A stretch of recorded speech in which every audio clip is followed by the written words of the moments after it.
Donc bonjour Kelly Méran et bienvenue. Et je suis ravie de vous accueillir sur ce plateau, cette émission qu'on a appelée Virage Sud, puisque nous sommes dans le stade Vélodrome, donc à l'occasion du Forum des entrepreneurs de l'UPE 13, ici à Marseille. La curiosité, c'est ce qui nous a menés jusqu'à vous et c'est ce qui vous a mené jusqu'à Mira, le lieu, cette communauté que vous êtes en train de créer. Donc Mira, c'est la paix en serbe. L'avenir en japonais, c'est de vos propres mots, changer de regard collectivement et dessiner un avenir merveilleux, rien que ça.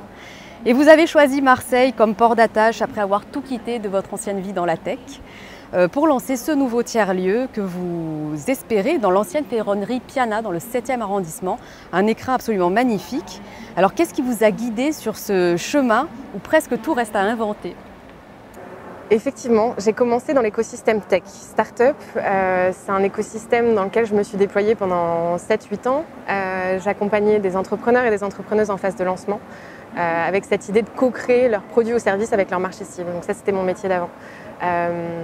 Ensuite, je me suis concentrée sur la phase d'hypercroissance qui est assez symptomatique, on va dire, des startups. Et j'ai fait un burn-out. C'est à cette période-là que j'ai remis beaucoup de choses en question et que je me suis rendu compte que dans notre manière de travailler, il y avait quelque chose qui n'allait pas forcément. J'ai remis en question beaucoup de choses. J'ai aussi tenté de regarder à quoi j'avais envie de dédier mon temps et j'étais beaucoup en quête de sens, en quête de quelque chose qui était plus en accord avec mes valeurs. Et c'est là qu'a démarré les prémices de Mira, qui ne s'appelait pas Mira, qui étaient vraiment des premiers constats, effectivement, qu'à l'école, on ne nous avait pas forcément appris à appréhender nos émotions, à découvrir nos talents et à traverser des périodes qui sont relativement difficiles, comme un burn-out qui a emmené d'autres choses plus personnelles à se soulever à cette période-là. Donc une école de la curiosité. Une école de la curiosité. Effectivement, c'est une école de tout ce qu'on n'apprend pas à l'école.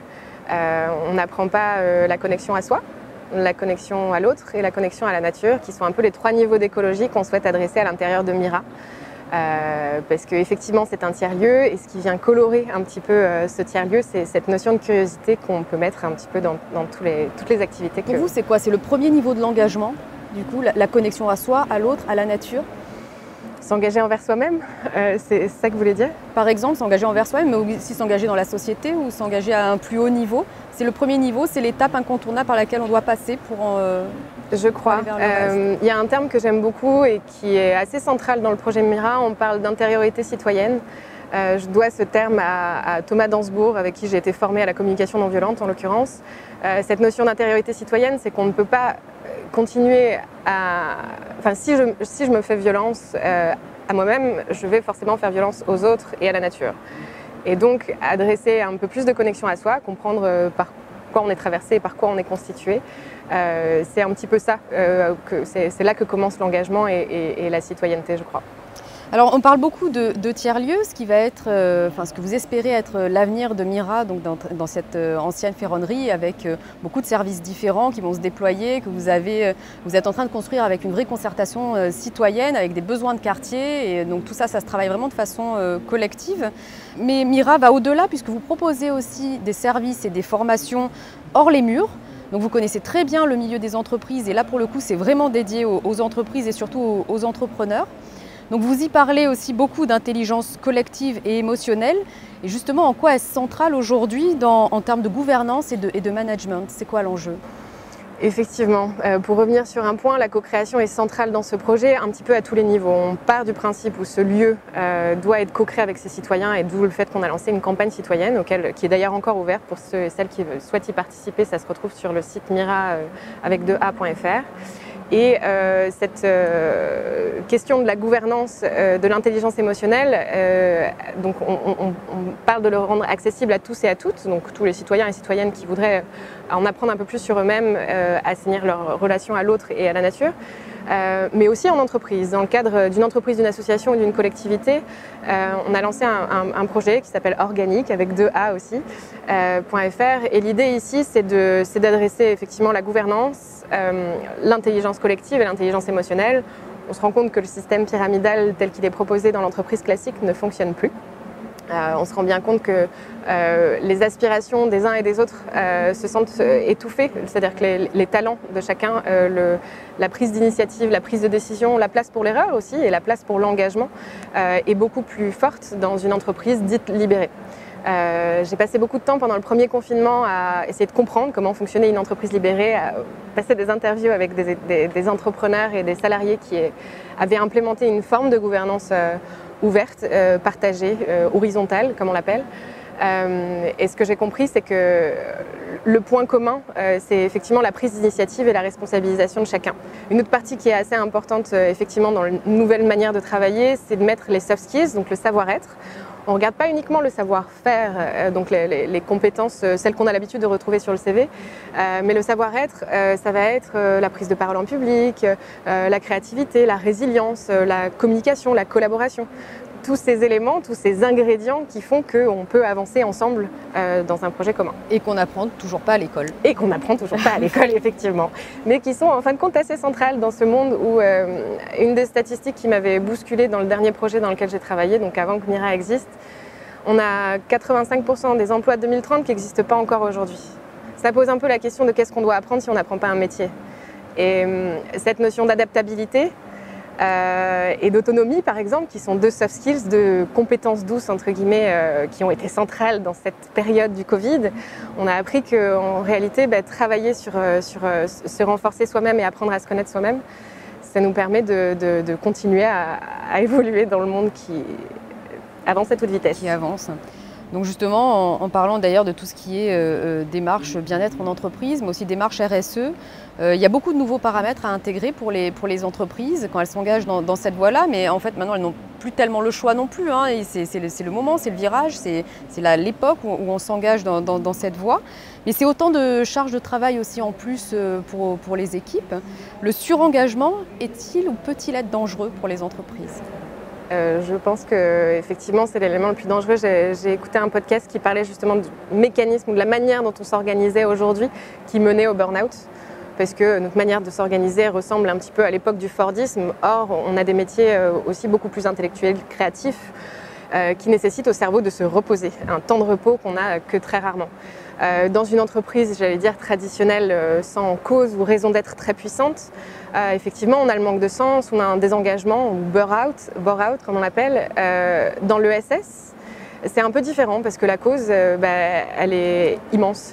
Que ce soit le réchauffement climatique ou la cause des réfugiés, et en réalité, notre sommeil, nos besoins individuels paraissent bien insignifiants comparés à la cause et la grandeur de la cause qui pourrait être traitée 24 heures sur 24, 7 jours sur 7 pour tenter d'avancer et de réparer et de soigner un petit peu la société dans laquelle on vit.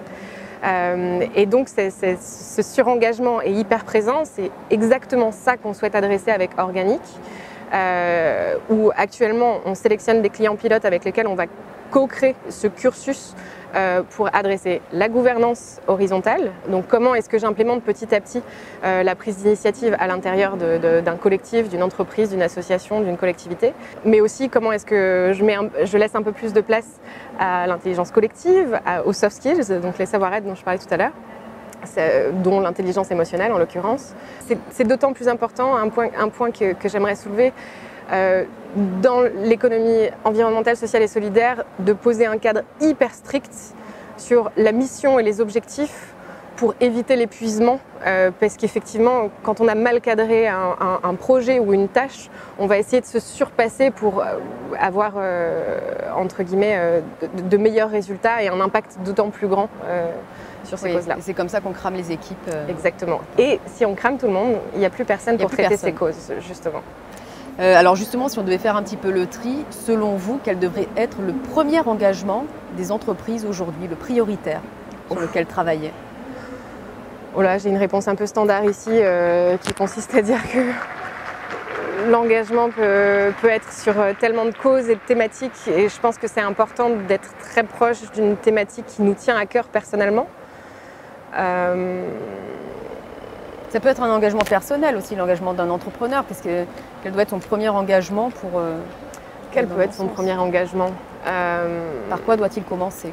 J'ai envie de parler de ces 3 niveaux d'écologie, à savoir la curiosité de soi, de l'autre et de la nature, oui. Parce qu'elle permet autant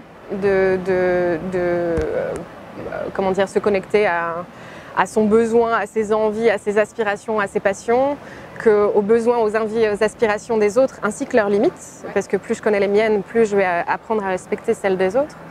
Et la nature et le grand tout, en réalité, ça couvre à peu près tout. Ouais. Donc la connexion est le premier. La connexion à soi, à l'autre et à la nature. Et le premier pas. Pour revenir à Mira, le lieu, c'est peut-être l'occasion aussi de passer un message aujourd'hui. Que vous manque-t-il concrètement pour avoir les clés de la ferronnerie et enfin y poser vos valises? Eh bien, le chemin va être encore un peu long. La métropole a entrepris un certain nombre d'études d'ici à fin 2022, période pendant laquelle on expérimente l'école de la curiosité, autant auprès des citoyens avec les soirées curieuses qu'auprès des entreprises avec Organique, qui a vocation à remettre, comme je disais tout à l'heure, cette notion de gouvernance ouverte, horizontale, l'intelligence émotionnelle et collective. Notre besoin premier va être du financement. Parce que pour trois choses. La première, c'est ce projet de transformer cette friche de 2300 m² en un lieu de vie. L'enjeu ici, c'est de continuer à co-créer avec les citoyens et citoyennes et donc des moments hyper privilégiés avec les personnes qui le souhaitent sur de l'intelligence collective.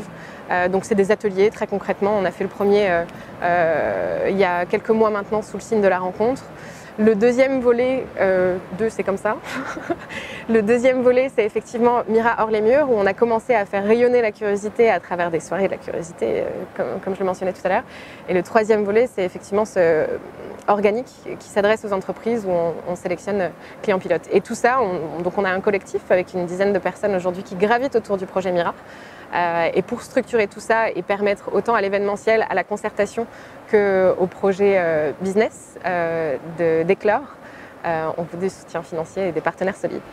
On vous souhaite d'y arriver et on attend avec impatience l'ouverture de ce lieu qu'on ne manquera pas de suivre avec grande attention. Merci beaucoup d'être venu aujourd'hui et avec grand plaisir. Très bonne continuation. Merci.